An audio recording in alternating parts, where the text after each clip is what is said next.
নমস্কার বন্ধুরা, easy electrical বাংলার আরও একটি নতুন ভিডিওতে আপনাকে স্বাগত জানাই। বন্ধুরা, আমাদের আজকের আলোচ্য বিষয় হলো পাওয়ার রেটিং বা ওয়াট এবং কারেন্ট রেটিং বা অ্যাম্পিয়ার নিয়ে। আমরা ওয়াট থেকে অ্যাম্পিয়ার এবং অ্যাম্পিয়ার থেকে ওয়াট নির্ণয় করা জানবো, যেটা আপনাকে ইলেকট্রিক্যাল ফিল্ডে কাজ করার ক্ষেত্রে প্রতি মুহূর্তেই কাজে আসবে। বন্ধুরা, এন্টারটেনমেন্ট নিয়ে তো প্রতিদিনই আমরা কত ভিডিও দেখে সময় নষ্ট করি, কিন্তু এডুকেশন ফিল্ডের ওপর, তাও আবার ইলেকট্রিক্যালে এবং বাংলায় দর্শকের সংখ্যা খুবই কম। তাই এই চ্যানেলটিকে সাবস্ক্রাইব করে সাপোর্ট না করলে চ্যানেলটিকে চালিয়ে নিয়ে যাওয়া খুব কঠিন হয়ে পড়ে। তাই আপনি যদি ইলেকট্রিক্যাল ইঞ্জিনিয়ার বা ইলেকট্রিশিয়ান হন কিংবা ইলেকট্রিক্যাল ফিল্ডের স্টুডেন্ট হয়ে থাকেন, তাহলে ইলেকট্রিক্যালের বেসিক জিনিসগুলি খুব সহজ ভাষায় জানতে চ্যানেলটিকে অবশ্যই সাবস্ক্রাইব করুন। তাহলে চলুন আর কথা না বাড়িয়ে ভিডিওটি শুরু করি।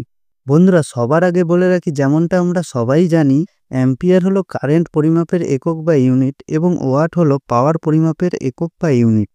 এই ওয়াট থেকে অ্যাম্পিয়ার বা পাওয়ার থেকে কারেন্ট নির্ণয় করতে গেলে আমাদের সবার প্রথমে পাওয়ারের ফর্মুলাটি জানতে হবে। তবে এই পাওয়ারের ফর্মুলা এসি এবং ডিসি উভয়ের ক্ষেত্রে আলাদা হয়, আবার এসি এর ক্ষেত্রেও সিঙ্গেল ফেজ এবং 3 ফেজের জন্য আলাদা হয়। সবার প্রথমে ডিসি নিয়ে আলোচনা করব। ডিসির ক্ষেত্রে পাওয়ারের ফর্মুলাটি হয় P = V × I, অর্থাৎ ভি হলো ভোল্টেজ এবং আই হলো কারেন্ট। যদি আমাদের কেউ প্রশ্ন করে 1 অ্যাম্পিয়ার মানে কত ওয়াট, তাহলে আমাদের 1 অ্যাম্পিয়ার কারেন্টটি কত ভোল্টেজের জন্য সেটি অবশ্যই জানতে হবে। তাহলে যদি ধরি ভোল্টেজ 12 ভোল্ট, তাহলে পাবো 12 × 1 = 12 ওয়াট।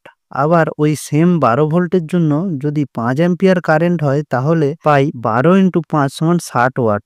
আবার যদি কেউ আমাদের বলে যে একটি 15 ওয়াটের মোবাইল চার্জারের কত অ্যাম্পিয়ার কারেন্ট হয়, তাহলে চার্জারটির আউটপুট ভোল্টেজটি দিয়ে ভাগ করলেই অনায়াসে আমরা তার কারেন্ট পেয়ে যাব। অর্থাৎ আউটপুট ভোল্টেজ যদি 5 হয়, তাহলে 15 ওয়াটের চার্জারটির কারেন্ট হয় 15/5 = 3 অ্যাম্পিয়ার।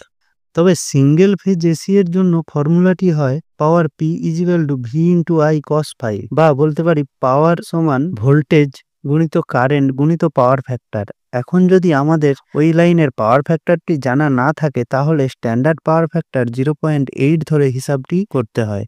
এখন যদি 1 অ্যাম্পিয়ারের জন্য ওয়াট নির্ণয় করি সিঙ্গেল ফেজ এসির ক্ষেত্রে, তাহলে ভোল্টেজ যদি 220 হয়, তাহলে পাওয়ার হয় 220 ভোল্ট গুণিত 1 অ্যাম্পিয়ার গুণিত 0.8 পাওয়ার ফ্যাক্টর, অর্থাৎ গুণ করলে দাঁড়ায় 176 ওয়াট। তেমনি 5 অ্যাম্পিয়ারের জন্য দাঁড়ায় 880 ওয়াট। আবার যদি কেউ বলে তার বাড়িতে 230 ভোল্ট লাইন, তবে 5 অ্যাম্পিয়ারের জন্য পাওয়ারটি হয় 230 × 5 × 0.8, অর্থাৎ 920 ওয়াট। উল্টোভাবে যদি প্রশ্ন আসে যে একটি 100 ওয়াটের বাল্ব কত অ্যাম্পিয়ার কারেন্ট নেয়, সেক্ষেত্রে পাওয়ারটিকে ভোল্টেজ এবং পাওয়ার ফ্যাক্টরের গুণফল দিয়ে ভাগ করতে হয়। অর্থাৎ 220 ভোল্ট লাইনে 100 ওয়াটের বাল্বের কারেন্ট হয় 100/220 × 0.8, অর্থাৎ 0.56 অ্যাম্পিয়ার।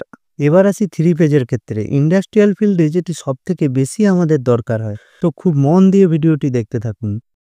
3 ফেজ এসি এর জন্য পাওয়ারের formula P = √3 × V × I × cos φ, অর্থাৎ √3 গুণিত ভোল্টেজ গুণিত কারেন্ট গুণিত পাওয়ার ফ্যাক্টর। এক্ষেত্রে যদি 1 অ্যাম্পিয়ার মানে কত ওয়াট বের করতে হয়, তাহলে ও লাইন ভোল্টেজটি আগে জানতে হবে, এবং সেটি যদি 415 ভোল্ট হয়, তবে পাওয়ার বা ওয়াটটি পাই √3 × 415 × 1 × 0.8, অর্থাৎ √3 এর মান যদি 1.732 বসাই, তাহলে হিসাবটি করলে দাঁড়ায় 575 ওয়াট। আবার যদি বলা হয় 5 অ্যাম্পিয়ারের জন্য এবং 440 ভোল্টের জন্য কত ওয়াট সেটি নির্ণয় করতে হয়, তবে সেক্ষেত্রে 1.732 × 440 × 5 × 0.8 করলে পাই 1288 ওয়াট, বা একে 1000 দিয়ে ভাগ করলে পাই 1.28 কিলোওয়াট।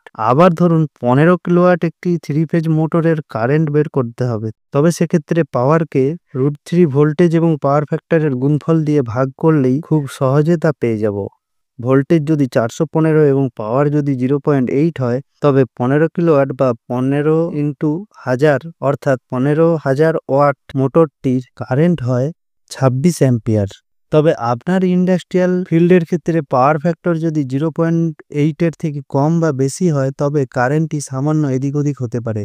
তো বন্ধুরা, ওয়াট ও অ্যাম্পিয়ার নিয়ে কনফিউশন ক্লিয়ার করতে পেরেছি বলেই আমার বিশ্বাস। যদি পেরে থাকি একটি লাইক করবেন, এবং যদি না পেরে থাকি একটি ডিসলাইকও করতে পারেন। কমেন্ট করে জানাবেন আপনার মতামত। ইলেকট্রিক্যাল ফিল্ডের বন্ধুদের সঙ্গে অবশ্যই শেয়ার করবেন। তো দেখা হচ্ছে পরের ভিডিওতে। ভালো থাকবেন, ধন্যবাদ।